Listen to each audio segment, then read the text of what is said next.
Et en ce vendredi veille de week-end, une première image plutôt légère pour démarrer cette édition à quelques jours de Noël. La librairie lilloise, le Furet du Nord, est en pleine effervescence. Chaque jour ici, des milliers de personnes viennent chercher et espérer le bon cadeau à offrir. Mais quels sont justement les ouvrages qui plairont à coup sûr? Quelles sont les meilleures ventes aujourd'hui en France? Depuis plusieurs mois, l'actualité littéraire est particulièrement bien chargée avec certains livres polémiques, mais aussi de belles réussites comme ce roman du nordiste Franck Tillier, Angor, ou encore le prix Nobel Patrick Modiano et bien sûr Lydie Salver, le prix Goncourt. Il y a également en DBD qui se vendent très bien comme Blake et Mortimer, De Retour, 13 ou même Largo Winch. Bref, vous avez l'embarras du choix. Le Furet profite de ce courant en ce moment et voit ses ventes exploser pour Noël. Xavier Silly s'est rendu sur place hier pour en savoir plus sur vos best-sellers du moment. Sans doute un roman plutôt de la littérature scandinave. D'accord, qu'est-ce qui vous plaît dans la littérature scandinave ? Une autre façon de voir la vie, la société. Les Scandinaves sont assez rudes, mais assez francs du collier, ce qui nous change un peu de la littérature française. Je suis en train de lire le livre de Lydie Salver qui a eu le prix Goncourt 2014 et j'en ai entendu parler parce que ma femme l'a lu sur internet. Bien sûr, j'en ai entendu parler aussi à la télévision.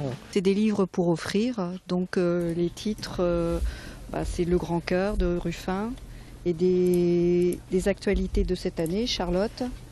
Et puis là, Franck Tillier, donc c'est assez varié puisque c'est un roman policier.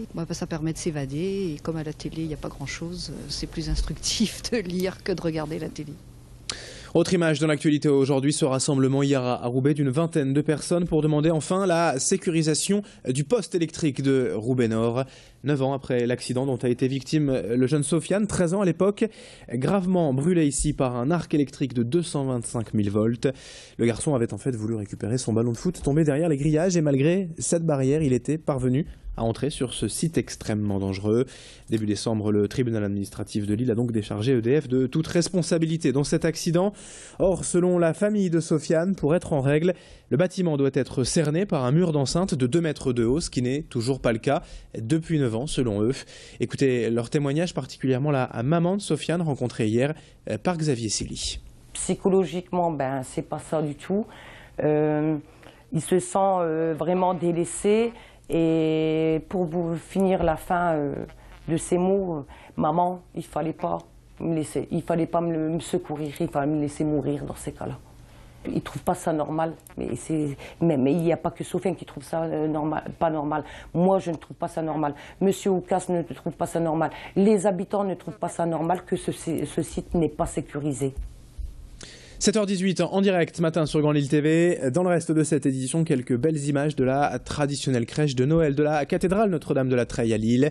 Après la Pologne l'an dernier, c'est le Pérou qui est cette fois l'invité d'honneur du diocèse, avec l'artiste Benjamin Pizarro Lozano, venu des Andes, présenter ses petites sculptures. Une cinquantaine de personnages, des crèches, des retables, des croix. Le tout réalisé avec des matériaux simples comme la fécule de pommes de terre ou d'autres plus nobles comme la pierre d'albâtre. L'artiste s'est aussi manié le métier à tisser pour habiller ses créations. C'est à découvrir pendant les fêtes tous les jours jusqu'au 4 janvier à la cathédrale de la Treille à Lille. Présentation au micro de Xavier Silly. J'ai découvert ces crèches péruviennes, donc des matériaux assez simples, mais beaucoup de couleurs très colorées qui représentaient vraiment les scènes quotidiennes au Pérou. Et c'est vraiment ça l'esprit des crèches, comment accueille-t-on Jésus dans le quotidien de chacun. Et ça m'a vraiment émue. Et en même temps, il y a aussi des crèches faites avec des matériaux plus nobles, comme cette pierre qui est sculptée, cette pierre magnifique blanche qui est sculptée, qui est symbole de pureté et de noblesse. Et non, c'est vraiment une exposition très touchante. Et puis on va continuer de se faire plaisir sur Grand Lille TV à l'approche des fêtes en cette période de Noël avec le portrait du jour. Un chocolatier lillois, Luc Olivier, tout juste reconnu par le Boutin gourmand parmi les 100 meilleurs pâtissiers chocolatiers de France. La maison Olivier fêtera ses 135 ans en 2015, une tradition familiale démarrée à Cisoing. Et puis de boulangerie en pâtisserie, Luc y a ajouté sa passion du chocolat. Il est installé à Lille depuis 10 ans et propose une carte variée d'une vingtaine de saveurs avec quelques déclinaisons selon la saison et ses envies. Parmi ses incontournables, citons le Paris-Brest, l'éclair au chocolat, mais aussi le Guérande et le dernier, le Petit Luc. Autant de plaisir à découvrir avant Noël et c'est Thibaut Paquis qui a eu la chance pour nous d'aller rencontrer ce chocolatier à Lille hier. Au niveau de mes spécialités, je dirais que c'est au niveau des bonbons de chocolat, j'ai le chocolat caramel au sel de Guérande. J'ai le nouveau qui est le Petit Luc, qui est un chocolat à base de chocolat au lait, qui a la particularité d'avoir un goût à mi-chemin entre le caramel et le biscuit, d'où le nom Petit Luc. Sinon, je travaille pas trop la spécialité, je préfère travailler des produits selon ce qui plaît et les faire évoluer en fonction des goûts. Fin de ce journal, 7h21 en direct ce matin sur Grand Lille TV.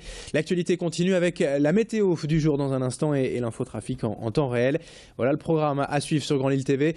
Retour de l'actualité avec un nouveau journal à 7h30. Très bon réveil et très belle journée à tous.